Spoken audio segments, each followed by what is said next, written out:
Shubor nakaslem jong unongsan hima. UMDC ka Voice of the People Party na Jayau constituency uba Denzil Chen. Ula penramjur ya ka jingle ki pulit hindin kamit da ka bakawang tear gas ha ka office ka Khasi Students Union ka badan ha Jayau ha ka bala penjulor bat kta ki yeng ki sem ki badan marjan. UMDC minta ka singi ulawan banjurib ya ki yeng ki sem ha Jayau ki bala syakta bat julor bun. Kaba ka jingkhang yit ki lapat lut bat kipat baru kila syongs ir. Habakran ci kila patay kubor uba Denzel uloong bakani kaladei ka jingpil jong ka sorkar jela bat ka jingwan ki pulit chiteng senya kami hap shu. Da ka boong ru ba ki pulit kim perkhat ba ka hospital ru ka don hajan bat kala pendik ye ki khalung khna bat baro ki nong syong shnong ka jayaw. Bat ka sorkar ka diban bakli halor ka jingjulor ki yeng ki sem hajayaw.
Wan ki plate menen ni ban pen thai bom bat ka ta la ki ying sem juki ni ki breu ni aja yau Nampi kani bro hi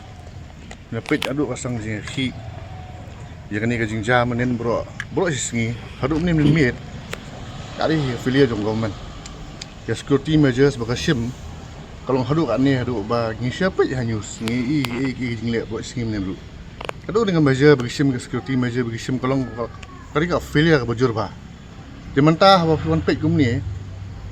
kani ka force bagi use bagi deployment mi kami hap su kiwan nata ki pendik ki lai mentip ke ngini gara residential area kubno pernah fikong ini ki bom ni plai ring video mentan pak sikit ki mana men compensate ben ai ni ki beri mentah jahat dia ba akhli minta lah mentah kalong excessive bom ke bom ya hap siru pi di mentah ki one thing meet ke hospital kan ni hajan ki berkat si kena ki klung kena ki bapang desi don bapang hat im tak ben beti bom tu ja im dan lu ben bakli mata ni song ya kan ini kong ri ong nang la syam ro simit ni kan lang ta si ngi bat kan ni wi ngim sip mata ngathai nak liang pi ha menyelit ban yu tambah kan ni ke bamla long ka force bagi use ka long excessive kami hap su bagi jingja menen bagi wan kem mitang alai ngut bagi use hadu tu ketika fully executed ke plan di dongki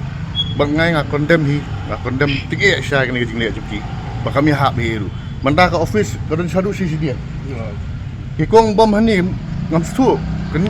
ke ben kan ketak nu ke ba dan si dia ketak menu ba effect ni besar di civilian sudah tekan ni ke bom hak ngak condemn si kena jingle atau kan ni kamde ka jing temu lipa jung ki polit ban kawan kawang bet dagi bom di ka office la igum tah yang taru kiwan ni ketika kumbang pim tan ke residential area kiwan dah kasih kasang kiong dah kasih kasang kian timbe dah kasih kasang bang pi kemudian syuti ke berkat buram korum dan syu tidak kan ni terbolang ngala condemn kena bat ngi sai ngi halik his kabor ke bari ban ke bahalot dari ke human rights commission USP ingi hak meni ikan ni kan ni bentah nomor dia kan ni mentah ui ban komsit kata kaji kali nomor pihak ban komsit je kan ni bat nang ni sidien ngak ketu police department bagin berkat bahasa si mengenu senjam berkat bani dari residential area kamu nu harus ni apa sayang apa jujang soal ni one camp kan one camp iwan betul du deng du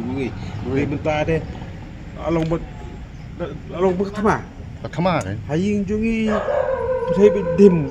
Jelgasi bu mi da keding. Ngam peju im sekarang ibu mi da trem mata da keding. Ngam tip ki teknologi mata bakal ham start. Aduh ba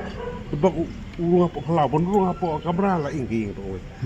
Piyo jitip kudan itra ke jing sao ni jong tibas song sa ma Tapi ti lok Ya ni bagan ka jing wan thombor ki pelit menendai hatu kam dei si benta ka jing pha na ki bor bahalor badan na bor shuki ban Tak ada kumta ya. Kumong ang film dia kani ka massive failure sang liang government. Ti kading trai joki kading mamsap ni kading demand jong ki sang babun. Ya bun ki kampi kini ki demand ki kumsam. Kita bila ka jong. Open for dialogue ni ka dialogue ang inga suya ta dialogue. Puisi ka kam. Ti kani ka penlong ni gibre kenlong facilitate bagin mi sakmat ni bagan ja kini bro. Dia mentah kan dia mentah security failure yang kimnen mentah kata kim kum kejikeli kumene, uin bak klik ni jam mentah tu, kan ini gila, dia kata